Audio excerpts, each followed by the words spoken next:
Hey everyone, if you are playing Dungeon Quest and want to know how to redeem codes for free items, gold or boost, you are in the right place. In this quick guide, I will walk you through the simple step to redeem codes and get those extra rewards. So let's jump in. First, open the Dungeon Quest game on Roblox. When you are in the game lobby, look for the code button usually on the side or bottom of the screen. Click on it to open the code redemption window, type or paste the code you want to redeem. Click the redeem button and enjoy your rewards. To stay updated with the latest code, follow Dungeon Quest on Twitter, Discord, or other social platforms.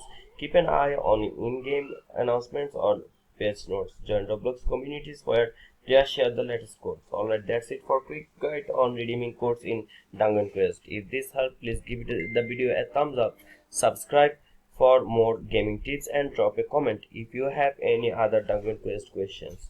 Thanks for watching, and I'll see you in the next one.